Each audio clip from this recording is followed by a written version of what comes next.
할렐루야. 우리 자우성도 인사하겠습니다. 인사합니다. 안녕하세요. 반갑습니다. 메리 크리스마스 하면 안 되고요. 이제 자 오늘은 마지막으로 우리 예배를 드립니다. 2018년. 자 어느 때도 뭐 마찬가지입니다만 2018년 한 해를 걸어오면서 우리 친구들은 학교 생활이 즐거웠는지 모르겠어요.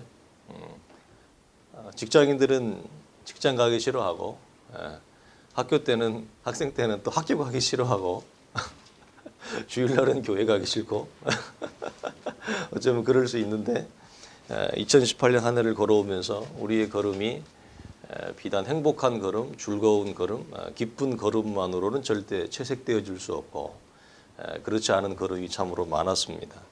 여러분은 한 해 동안 어떤 걸음을 걸어오셨고 하나님이 나에게 우리의 자녀들과 우리의 가정과 우리의 교회 공동체에 어떤 하나님으로 우리 속에 나타나고 보이셨고 그 하나님과 동행했는지 한번 우리가 뒤돌아봤으면 좋겠습니다.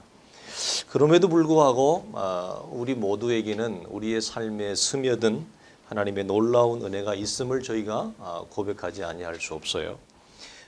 영국의 옥스퍼드 대학에 세계적인 교회사 신학자가 있죠. 한국에도 아마 한 번 이상 방문한 걸로 알고 있는데 그 알리스터 맥그라스라고 하는 유명한 교회 신학자가 있습니다.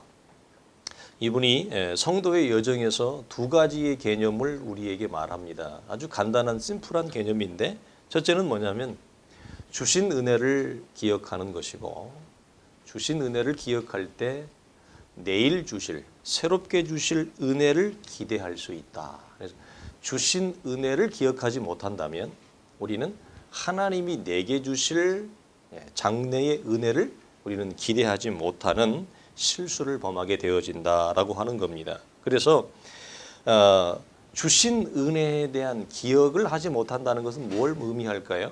하나님이 나의 삶에 얼마나 세밀하게 간섭하시고 역사하셨는가에 대한 흔적과 자취를 성도가 하나님 앞에서 무엇하지 못하는 거예요? 감사하지 못하는 겁니다. 그래서 감사라고 하는 것은 참 하나님 앞에 하나님의 자녀가 가지는 좋은 모습이에요. 아주 좋은 자세예요. 우리가 우리 자녀들을 키워보면 알지만 작은 것 하나에도 굉장히 고마워하고 아주 즐거워하고 감사하는 자녀가 있어요. 자녀가 여럿 있다 보면. 근데 어떤 자녀는 보면 한 똑같은 것을 주고 아니면 조금 아이가 까탈스러워서 좀 더 부모지만 까탈스럽기 때문에 까탈스러우면 어떻게 해요? 아무래도 신경을 써요, 부모가. 그래서 조금 더 좋은 거 줄 수 있어요. 덜 까탈스러운 아이는 부모의 마음에 그러면 안 되는데 얘는 덜 까탈스러우니까 이 정도만 줘도 얘가 군말이 없는 거예요. 너무 감사하고 너무 고마워하고 소중히 하니까 부모가 그냥 적당한 거 주는 거예요. 근데 까탈스러운 아이가 있어요.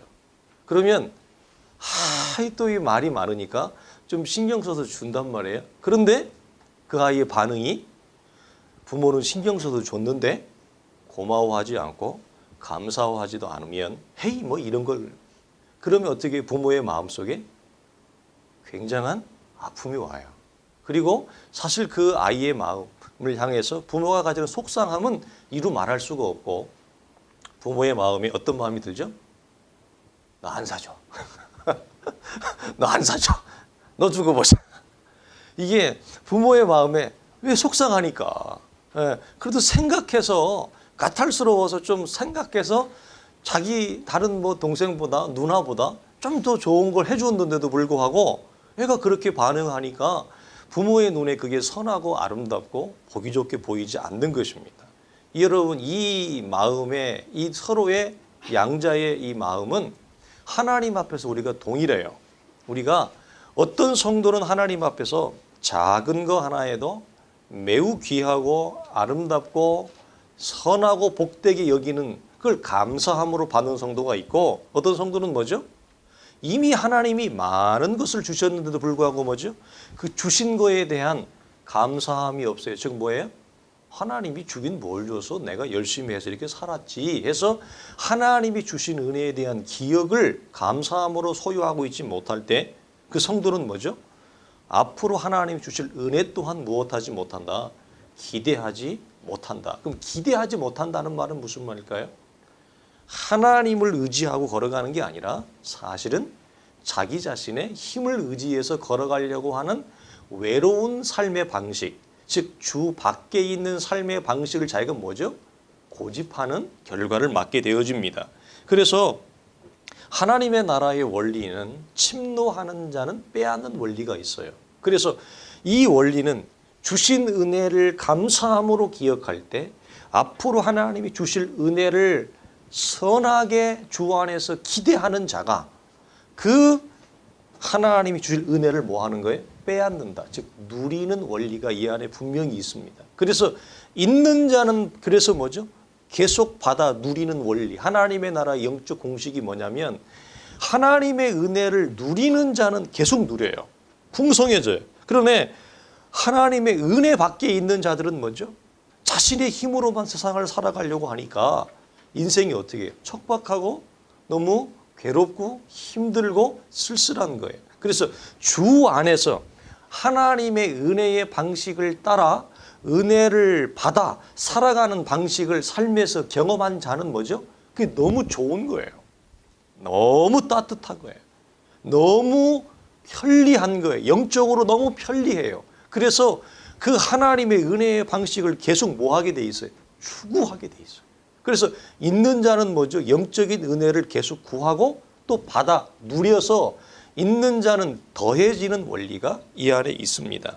오늘 본문 이 2장 20절 22절에 보게 되어지면 주신 은혜에 대한 건 뭐죠? 20절에 보면 사도들과 선지자들의 터 위에 세우심을 받은 것. 이게 주신 은혜예요. 그리고 앞으로 주실 은혜는 뭐죠? 21절과 22절인데 이걸 압축해 설명하면 뭐예요? 하나님의 거하실 처소, 즉 집이 되기 위해서 우리가 예수 안에서 함께 모해져 가는, 지어져 가는 무엇이 있어요? 주실 은혜에 대한 기대감이 오늘 본문에 있습니다. 자, 그런데 하나님이 하나님의 거하실 처소, 집으로 우리를 지어가는 데 있어서 중요한 첫 번째 우리가 나누는 의미는 성경은 우리가 히브리서 3장에서도 나누었지만 우리 혼자가 아니라 하나님의 교회 공동체의 뭐라고 해요? 함께라고 하는 표현을 씁니다. 함께 지어져 가는 존재로 우리를 무엇했다? 부르셨다라고 하는 거예요. 그래서 이 첫 번째 의미는 뭐냐? 왜 여러분 하나님이 우리 개개인 혼자를 주의 교회를 이루어 가는데 혼자 부르지 않고 우리 모두 다 함께 불렀을까요? 물론 우리가 복음서나 다른 서신서를 보면 하나님의 교회 공동체는 단수 공동체가 아니라 복수 공동체라고 하는 구절들이 여러 군데서 우리에게 설명이 되어집니다. 그런데 여러분 성경은 하나님의 교회로 부름을 받고 하나님의 교회를 세워가는 우리를 표현할 때 건물이라고 하는 그 용어로 설명을 하는데 이런 거죠. 여러분 우리가 건물을 지을 때 재료가 여러 가지 건축 재료가 있어요. 근데 그 건축 재료 중에 보면 어떤 건축 재료는 뭐죠? 굉장히 값비싼 게 있어요.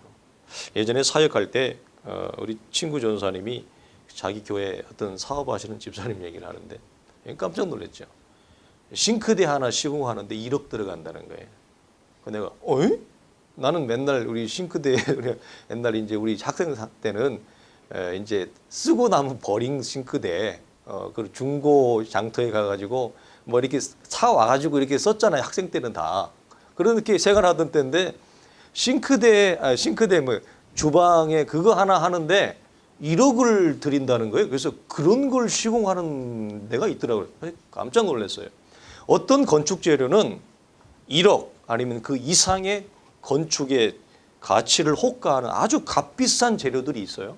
반면에 어떤 재료는 뭐죠? 아주 값이 싸요.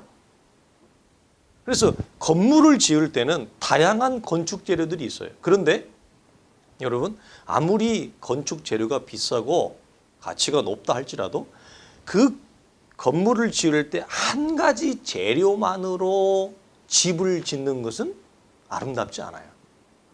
왜 하나님이 우리를 하나님의 교회에 부를 때에 우리 혼자 부르지 않고 함께 불렀느냐라고 할 때 우리가 집을 지을 때는 여러 가지의 재료들이 함께 뭐죠? 조화를 이루고 균형을 이루어서 집이 완성되어질 때 그 집은 사람이 살기에 가장 좋고 이상적이고 아늑한 공간이 되어집니다. 이와 같은 원리죠. 우리 개개인이 서로 나뉘어져 혼자 있을 때에는 그 개인이 어떤 재료처럼 아주 가치가 뛰어난 그 사람이 아주 뛰어난 사람이에요. 아주 대단한 사람이에요. 누가 봐도 그 사람을 인정할 만한 그런 능력과 실력을 갖추고 있어요. 그렇다 할지라도 그 혼자 한 사람만으로는 주의 거룩한 교회 공동체를 이룰 수 없는 것입니다. 그래서 하나님의 교회 공동체를 이룰 때는 연약하지만 그중에 좀 실력이 있고 능력이 있지만 모두가 어떻게 해요? 함께 부름을 받아서 하나님의 교회 공동체를 이루어 갈 수 있다. 그럴 때 뭐죠? 교회 공동체가 훨씬 더 이상적이고 아름다워요. 우리가 교회를 섬겨보고 이뤄보면 여러분 교회에 이런 거죠. 다 의사만 있는 거예요. 다 어떤 교회는요 가면 그 예전에 이런 교회 있었어요. 제가 지나갈 때마다 저 교회는 참 재미있다. 늘 내가 그 버스를 타고 다닐 때 교회를 갈 때 근데 그 교회는 이런 교회 이름이 이래요. 체육인 교회가 있었어요. 혹시 본 적 있어요? 체육인 그거 못 봤죠? 연예인 교회는 들어봤죠. 예. 교회가 전부 연예인만 와. 너희들은 못 와. 너희들은 연예인 좋아하지만 너희들은 연예인이 아닌 거로 그 교회는 못 가. 재밌겠어요? 체육인들만 모아요. 교회에 갔는데 전부 다 서울대 출신들만 있어. 교회 갔는데 전부 법조인들만 있어. 여러분 그러면 사실 성경적으로는 그 교회가 교회라고 말하기는 어려워요. 교회는 한 가지의 특이한 재료로만 교회가 지어질 수 없어요. 모든 사람이 연합해서 교회를 이루는 건데 그래서 실제로 교회를 섬겨보면 다양한 사람이 있는 게 굉장히 재밌어요. 실제로 교회를 섬겨보면 여러분 똑똑한 사람들만 있어봐요. 얼마나 힘든지 아세요? 뭐 교회가 한 1000명인데 1000명이 다 의사야. 머리야 생각만 해도 머리 아플 것 같아. 1000명이 다 변호사야. 에? 1000명이 다 연예인. 복잡하죠. 생각만 해도 머리 아프지 않으세요? 정하민 군? 자, 두 번째로 함께 지어져감의 우비는 뭐냐면 이런 겁니다. 우리가 분명히 알아야 할 것이 있는데 건물을 성경은 교회에 비유할 때 그러면 그 건물 안에 있는 성도 한 사람 한 사람은 무엇으로 비유할까요? 돌에 비유합니다. 우리 주님은 모퉁이돌, 코너스톤이라고 하는 모퉁이돌이라고 해요. 이 코너스톤, 모퉁이돌을 우리 성도들이 보통 잘못 이해를 해요. 이 모퉁이돌이라고 번역을 하니까 이 건물 한쪽에 한켠에 별로 중요하지 않는 한쪽 편을 지키고 있는 별로 눈에 띄지 않는 한쪽에 심기어진 돌이라고 생각을 하잖아요. 근데 그렇지 않아요. 이 모퉁이돌은 교회를 어떤 건물을 우리가 지을 때 제일 마지막 완공을 할 때 그 교회가 그 건물이 상징되어지는 가장 좋은 위치에 가장 멋진 마지막 장식되어지는 머릿돌을 딱 올려놓는 경우가 있어요. 많아요. 저는 이 동탄을 갔다가 이제 새벽에 오잖아요. 그러면 그 예전에는 이제 없었는데 그 건물들이 쫙 올라가면서 이게 큰 건물 그 뭐 타임스퀘어라고 하는 건물이 상가 건물이 있는데 커요. 근데 그 앞에 보면 이 정중앙에 정말 밤에도 잘 보이게 아주 색깔이 조명도 은은해가지고 이따만한 시계가 탁 보여요. 나는 시계를 좋아하거든요. 네. 이 손목 시계를 좋아하는 게 아니라 이 시계를 보는 걸 난 되게 좋아해. 이상하게. 그래가지고 근데 유럽에 있을 때도 이게 동네에 가면 큰 성당이나 교회에 시계가 탁 있어요. 센터에. 그렇게 마음이 훈훈하고 따뜻할 수가 없어요. 나는 이 시계를 보면 이상하게 좋아해요. 굉장히 계산적인 사람인가 봐. 굉장히 정확한 사람인가 봐. 그런가? 그것도 아닌데 시계를 좋아해. 근데 그 타임스퀘어 건물에 시계가 탁 너무너무 멋있어요. 일종의 그런 거예요. 이 머릿돌, 코너스톤이라고 하는 것은 주님이 한 교회의 가장 대표적이고 상징적인 머릿돌 역할을 하시는 분이 주님이시고 우리 성도는 뭐예요? 그 교회를 이루고 있는 개개의 돌로 성경이 비유를 합니다. 그래서 베드로전서 2장 4절과 5절을 보면 이렇게 돼요. 사람에게는 버린 바가 되었으나 하나님께는 택하심을 입은 보배로운 산돌이신 예수께 나아가 너희도 산 돌같이 신령한 집으로 세워지고, 그래서 산돌이신 주님과 그 돌에 접붙여져 있고 이어져 있는 우리를 이렇게 돌로 성경은 표현합니다. 그런데 우리가 기억할 것은 하나님의 교회 공동체를 이루는 이 건물인 교회에 우리가 돌로 부름을 받았는데 이 돌이 어떤 돌이에요?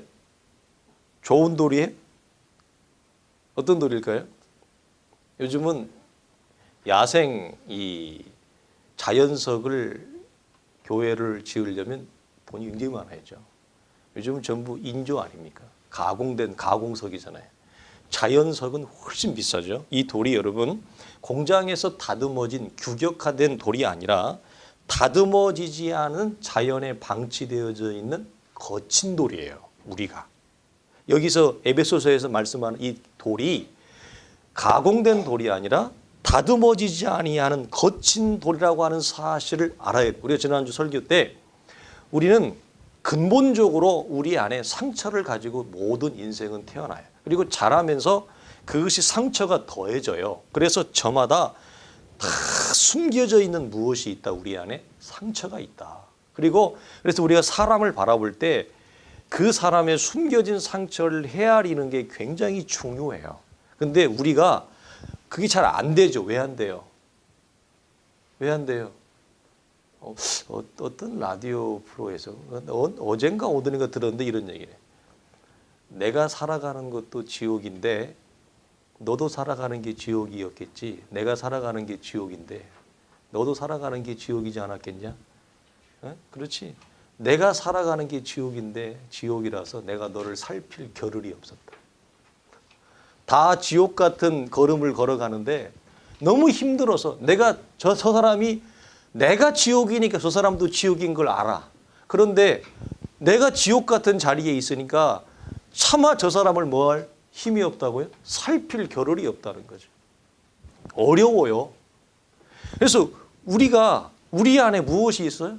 우리는 근본적으로 다 상처를 가지고 있어요. 숨겨진 상처. 그런데 이 숨겨진 상처가 사람이 자라가면서 이 상처가 더해져요. 그래서 그 사람의 상처를 우리가 봐야 되는데 봐야 될 뭐가 없어요. 우리 안에 여유와 힘이 없어요. 이게 우리의 현실 아닙니까? 그런데 이것처럼 우리는 우리 안에 다듬어지지 아니하는 이 거친 야생성이라고 하는 것이 우리 자신을 뭐죠? 불완전하고 연약한 상태에 있다고 하는 것. 그것이 나뿐만 아니라 옆에 있는 하나님의 교회로 부름을 받은 모든 지체들이 그렇다는 걸 우리가 뭐 해야 된다? 미리 알고 인식해야 돼요. 이게 굉장히 중요한 거예요. 이게 왜 그럴까요? 우리가 어떤 기대감을 가지고 어떤 사람을 만나고 기대감을 가지고 무엇을 할 때 우리가 항상 마음에 오는 일그러짐과 우리의 갭과 상처가 뭐죠? 저 사람이 이렇다는 거잖아요. 근데 우리가 저 사람이 아니라 그 사람이나 나나 똑같이 뭐예요? 상처가 있고 상처가 더해져서 싸매어지지 않고 어떻게 보면 피를 흘리고 있고 또 동일하게 뭐죠? 나도 연약하고 불완전해서 내가 다듬어지지 아니하는 거친 돌인 것처럼 옆에 있는 남편도 옆에 있는 아내도 거친 돌이에요. 이걸 우리가 항상 뭐 해야 돼요? 미리 인식하고 알아야 돼요. 자기는 거친 돌인데 이 사람은 다듬어진 돌이기를 원해요. 우리는 항상. 이해되죠? 자기는 굉장히 거친 돌이어서 자기한테 오면 부딪히면 상처가 나. 왜? 내가 거칠어서. 상처를 쭉쭉쭉 내는 거예요. 그러면서 우리는 항상 뭐죠? 자기는 상처를 주고 상처를 내면서 우리의 항상 보상 심리는 뭐예요? 저 사람은 나에게 다듬어진 존재로서 나에게 뭘 주기를 원해요? 상처를 싸매어주고 나에게 위로해주고 나에게 따뜻함을 주고 나에게 사랑을 주기만을 원해요. 그러니까 이 상처가 회복이 돼요? 안 돼요? 절대 안 되죠. 절대 안 돼요. 부부관계에 있어서 우리가 어떤 인간관계에 있어서 우리 모두는 뭐죠? 다듬어지지 않은 돌이라고 하는 그런 연약하고 불완전한 상태에 있다는 걸 우리가 뭐 해야 돼요? 그거 알아야 돼요. 그리고 그걸 깊이 있게 인식하고 이해하는 자리에 가야 돼요. 그렇지 않으면 못해요. 우리 마음속에 항상 태야. 아우 저 인생은 왜 저런다냐. 쟤는 왜 저래 도대체 인생이. 우리가 직장에서도 마찬가지고 사실 요즘 같은 시대에는 사실 우리가 이런 말을 하는 게 너무 자연스러울 정도로 모든 사람들이 막 화가 나 있고 상처가 막 있고 모든 사람이 막 다듬어지지 아니하는 거친 상태로 분노의 상태로 공격적인 상태로 세상을 살아가잖아요. 그러니까 서로가 서로에게 조금 건드려요, 안 건드려요, 우리가? 건드려요? 그 용기 있는 사람이에요. 굉장히 배짱인 사람. 안 건드려요.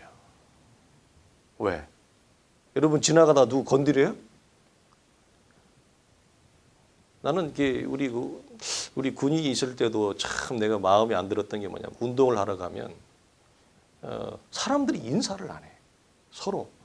아니, 큰 동네도 아니고 헬스장이라고 조그만한데 거기서 맨날 이렇게 조그만한 데서 이게 다 보잖아. 근데 서로 아는 채 안 하고 운동하기가 되게 뻘쭘해요, 여러분.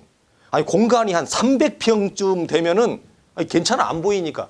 근데 몇십 평 안 되는데 서로 아는 채 안 하고 뻘쭘하게 운동하는 게 뭐 힘들고 드는데 되게 뻘쭘해. 근데 여기서도 제가 운동을 하는데 참 내가 마음에 안 드는 게 뭐냐면 여기는 상술이 너무 뛰어나서 왜 그런지 모르겠지만 상술은 기가 막힌데 서로 인사를 못하게 분위기를 그렇게 만들어가.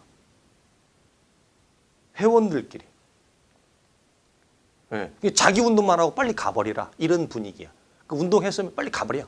이런 굉장히 좀 뭐라고 그럴까요? 삭막해.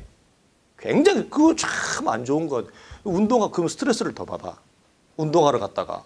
근데 몰라 나만 그런지 모르겠지만 근데 엊그저께 어떤 분하고 얘기하다 보니까 그분도 그런 얘기. 좀 나이 있는 분들은 다 그런 얘기를 우리 또래만 돼도 왜 애들이 서로 인사도 않고 고객이 오면 인사도 않고 좀 가면 이러는데 삭막하게 하는지 모르겠다. 참 마음이 안 든다 그런 얘기를 해요. 여러분 우리는 모두가 다 그래서 서로 안 건드려요.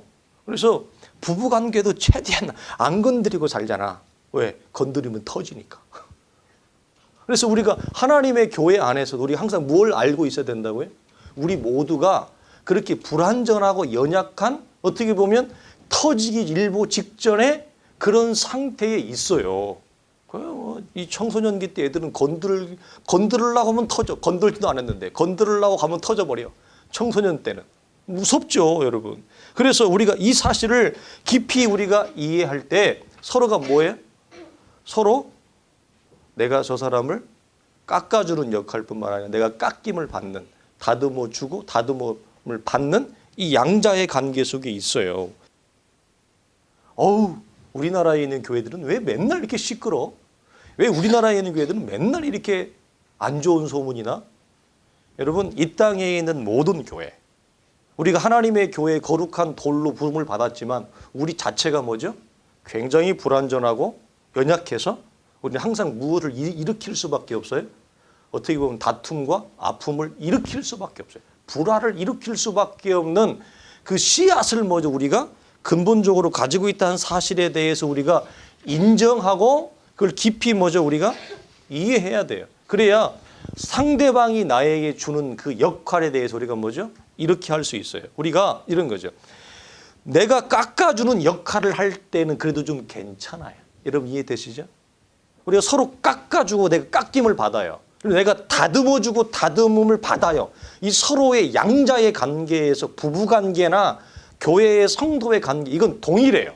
그런데 문제는 뭐냐면 이 관계에서도 내가 깎아줄 때 내가 다듬어줄 때는 그래도 좀 괜찮아요.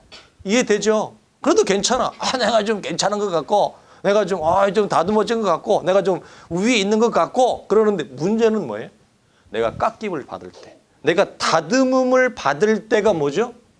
그때 조심해야 돼. 그때 어떤 틈이 일어나면 내가 다듬음을 받을 때 뭐죠? 내 마음에서 무엇이 생겨요? 그렇지. 내가 맞아. 이 부분이 내가 참 연약하고 내가 이 부분이 참 내 고질적인 건데 이 부분이 저 성도를 통해서 저 지체를 통해 이 부분을 보여준다. 참 이 부분을 밝혀준다. 내가 참 그래 이것을 수정해야 되겠다. 내가 이걸 개선해야 되겠다. 이러면 얼마나 좋겠어요. 근데 그렇지 않아요. 사람은 자기가 깎임을 받을 때 기분이 좋아요, 안 좋아요? 안 그래도 상처가 있는데 상처가 더 벌어질 수도 있어요. 어떤 경우에는 그래서 우리 마음에 서운함이 들어요. 그리고 이미 있는 상처가 더 생채기가 더 생길 수도 있어요. 그러면 이렇게 받아들이면 어떻게 될까요? 다툼과 불화와 원망의 씨앗이 됩니다. 여러분 이게 서운함이 굉장히 무서워요. 여러분 부부관계에서 무서운 것 중에 하나가 뭔지 아세요? 서로에 대한 서운함이에요. 이 서운함이 쌓이잖아요. 허리케인으로 와요. 교회에서의 성도의 관계에서 무서움이 뭐예요? 은근히 서운한 거예요. 근데 은근히 사람을 서운하게 하고 은근히 상처를 주는데 이게 쌓이면 강력합니다.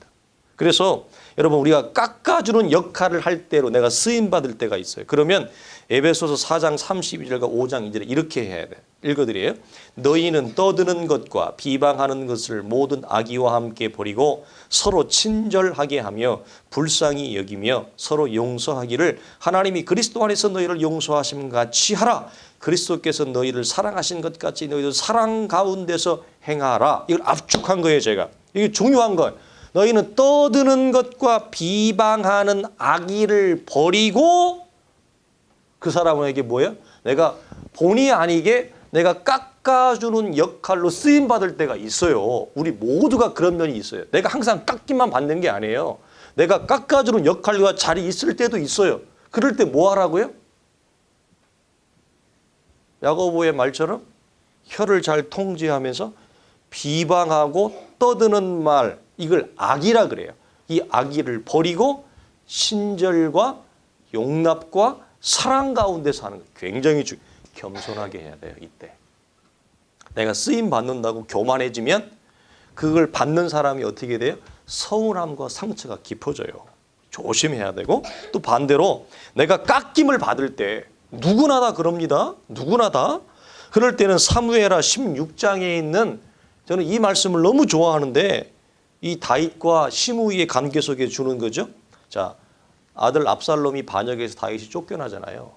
수하 장수들하고 쫓겨날 때 다윗을 향해서 저주하는 사람이 있어요. 그럴 때 다윗의 후아의 장군이 주여 말씀만 하시옵소서 저 개를 내가 당장 가서 목을 치겠나이다 할 때 다윗이 뭐예요? 내버려 두라 하면서 뭐라고 하는가 들어보세요. 그가 저주하는 것은 여호와께서 그에게 다윗을 저주하라 하심이니 네가 어찌 그리하였느냐 할 자가 누구겠느냐. 여호와께서 그에게 명령하신 것이니 그가 저주하게 내어버려 두라. 그걸 어떻게 해요? 다윗이?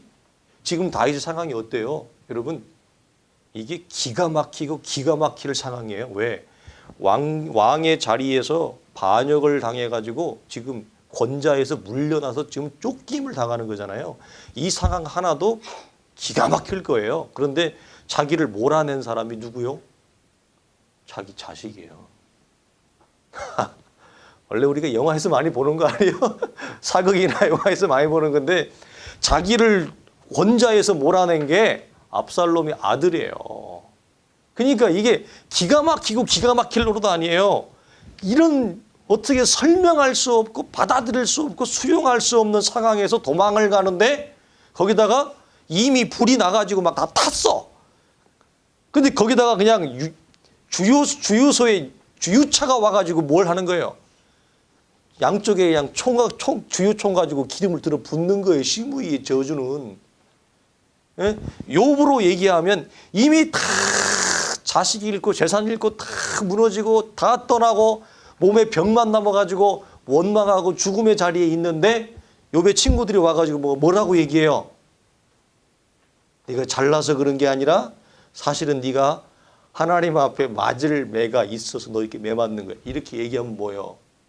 이미 다 잃어버렸는데 자식도 다 잃어버리고 재산도 다 잃어버리고 아내도 떠나고 몸에 병밖에 안 남았는데 그때 와서 욥의 세 친구의 말은 이 시므이의 저주나 다를 바가 하나도 없어요. 여러분, 그런데 이때 다윗이 하는 말이 뭐죠? 하나님이 저를 통해 나에게 뭐 하시는 거라? 말씀하시는 거다. 이게 뭐예요? 우리 데살로니가 교회에서 데살로니가 교회의 특징 중에 하나가 뭐였어요? 설교를 하나님의 말씀을 받을 때에 뭐라고 했다? 사람의 말로 받지 아니하고 하나님의 말씀으로 뭐 했다? 받았다. 너무 복된 거죠. 그래서 누구나 다 깎아주는 자리, 내가 깎임을 받는 자리에 공존합니다. 항상 내가 뭐 깎아만 주는 자리, 여러분 목사라고 항상 깎아주는 자리에 있는 거 아니에요. 목사도 여러분 깎임을 많이 당해요. 누구를 통해 당할까요? 성도들을 통해 당해요. 이 당한다는 말이 아니라 받아요. 성도들을 통해 깎임을 받아서 더 좋은 목사가 되는 거예요. 여러분 이거 아셔야 돼요. 목사는 항상 이게 깎아주는 자리에 있지 않아요. 깎아주는 자리로 부름을 받은 것 같지만 더 잘 깎아주라고 성도들을 통해서 깎임을 많이 받아야 목사가 뭐죠? 잘 상처를 내지 않는 잘 깎아주는 목사가 돼요. 여러분 이해되세요? 이게 누구도 여기에서 양자의 역할에서 나는 항상 깎아주는 자리예요. 나는요 항상 깎임을 받는 자리. 이렇게는 없어요. 공존해. 그래서 우리가 내가 깎아주는 자리에 있을 때는 뭐죠? 악의와 떠드는 비방을 버리고 무슨 말이야? 수근수근 대면서 저 인간이 말이야 내가 그냥 이렇게 하지 말라는 얘기예요. 용서와 용납과 저는 여기서 제일 좋은 말이 뭔지 아세요? 친절이에요. 친절. 왜 그럴까요? 아니 뭐 사랑 이런 거 얘기하지 말고 우리의 수준에 걸맞지 않은 사랑 이런 거 얘기하지 말고 우리의 수준에 딱 맞는 게 뭐예요? 친절. 나는 이게 너무 좋아. 에? 친절하지도 않으면서 뭘 사랑을 얘기해. 나는 이게 사랑 많이 얘기한다면 좀 친절했으면 좋겠어. 거기까지는 좀 안 가도 좀 서로가 좀 친절했으면 좋겠어. 친절만 해. 그러니까 이런 수군거리면서 그렇게 하지 말고 그 사람에게 친절하게 이것만 해도 뭐예요? 따뜻하잖아요. 그렇지 않을까요? 친절만 해도 따뜻해요. 이게 이제 커져서 사랑으로 가는 거 아니겠어요? 그래서 이렇게 하고 항상 내가 받을 때는 어떻게 해? 하나님이 저 지체를 통해 말씀하시는구나. 하나님이 저 꽃을 통해서 나에게 말씀하죠. 꽃을 통해서 하나님이 나에게 말씀하잖아요. 하나님이 지는 해를 통해서 말씀하잖아요. 밤하늘에 있는 별을 통해 나에게 말씀하잖아요. 사람을 통해서도 말씀하시고 무인격인 존재를 통해서도 말씀하시고 상황과 조건을 통해서도 뭐 하시고? 말씀하시고. 그래서 항상 뭐예요? 하나님이 나에게 말씀하시는 거다라고 우리가 뭐죠? 이렇게 이해하는 거예요. 그래서 우리는 주 안에서 뭐죠? 이런 존재로 부름을 받았어요. 그래서 하나님이 우리를 어떻게 해요? 합력하여 선을 이루시고 우리 안에 하나님의 거룩하고 영광스러운 시작을 하게 하신 하나님이 무엇하게 하신다. 이런 우리 모두가 연약하고 불완전한 상태이지만 우리를 혼자 놔두지 아니하시고 이런 우리를 하나님이 뭐죠? 싸잡아서 함께 부르셔서 무엇을 하나님이 이루어 가신다? 주의 교회를 이루어 간다. 그러니 여러분 이해하셔야 돼요. 어떤 교회에서 무슨 문제가 있다. 어떤 교회에서 무슨 소문이 있다. 이 땅에 있는 교회는 다 그래요. 근데 우리가 예수를 모르시는 분들은 뭐죠? 이걸 잘 이해를 못 하시죠. 어떻게 교회가 그럴 수 있느냐? 어떻게 성도가 그럴 수 있느냐? 그렇게 반응을 하죠. 근데 우리가 항상 우리는 뭘 이해해야 돼요? 교회로 우리가 부름을 받았지만 우리 자신이 그렇게 연약하고 한없이 부족한 존재인 것. 그러니까 우리의 감사와 찬송이 뭐예요? 나같이 다듬어지지 아니하는 정말 거친 돌을 하나님의 교회를 이루는 산돌이신 주님께 우리가 연결되어져 연합하여 주의 교회를 이루도록 하나님이 무엇하게 하셨다? 부르시고 성경은 이걸 그래서 뭐라고 해요? 참여하게 하신 은혜에 뭐 하는 거예요? 이럴 때 우리가 무엇이 나올까요? 겸손함과 감사가 나오는 거예요. 이 우리의 자리를, 우리의 처지를 확인할 때 거기에서 우리가 정말 겸손함과 감사가 나오지 않을까요? 우리가 자칫 잘못하면 뭐예요? 내가 부름을 받을 만해서, 내가 될 만해서 됐고, 부름을 받을 만해서 받았다. 이건 여러분 하나님 앞에 큰 교만이에요. 여러분, 우리 부름 받을 만해서 부름 받은 거 아닙니다. 여러분, 이거 반드시 기억하셔야 돼요. 하나님이 거친 돌인 나를 하나님의 교회를 이루도록 하는데 참여하게 하신 은혜를 주신 거예요. 이거 여러분 잊어버리면 정말 곤란합니다. 우리는 이 은혜를 가지고 하나님이 우리를 이루실, 우리를 세우실 하나님의 은혜를 기대하며 나아가기를 주의 이름으로 간절히 소망합니다. 기도하겠습니다. 하나님 아버지 감사합니다. 하나님, 내 옆에 있는 저 지체만 나에게 상처를 주고 다듬어지지 않고 깎임이 없는 거친 돌인 것을 우리는 이해하지만 사실은 나같이 다듬어지지 아니한 돌이 없고 나같이 거친 돌이 없는 하나님, 정말 불량품 같고 하나님 아무짝에 쓸모없는 길바닥에 있는 하나님 돌인 것을 하나님 고백합니다. 주여 우리를 도우시고 우리에게 은혜를 베풀어 주시어서 하나님의 교회 공동체를 통해서 하나님의 역사하심을 통해서 하나님 다듬어지는 돌, 아름다운 작품이 될 수 있는 돌, 아름다운 건축물이 하나님 더욱더 빛나는데 참여함을 받고 하나님 쓰임을 받는 주의 거룩한 산돌로 쓰려지게 하여 주옵소서. 우리 주 예수 그리스도의 이름으로 간절히 기도하옵나이다. 아멘. 이제는 우리 주 예수 그리스도의 은혜와 우리 하나님의 크신 사랑과 성령의 부르신 은혜와 은총이 다듬어지지 아니한 자를 부르셔서 다듬어지게 하시고 하나님 깎일 것이 많은 자를 부르셔서 하나님 더 이상 깎일 것이 없는 존재로 다듬어져 가는 하나님의 은혜의 역사를 따라 우리 안에 시작하신 하나님의 거룩한 역사와 거룩한 공동체를 장래에 이루실 하나님의 은혜를 바라보며 오늘도 믿음으로 나아가는 모든 성도들의 신앙적 걸음 위에와 우리의 사랑하는 자녀들의 학업과 우리의 섬기는 모든 직장과 기업과 주의 교회 위에 이제로부터 영원토록 항상 함께 있을지어다. 아멘.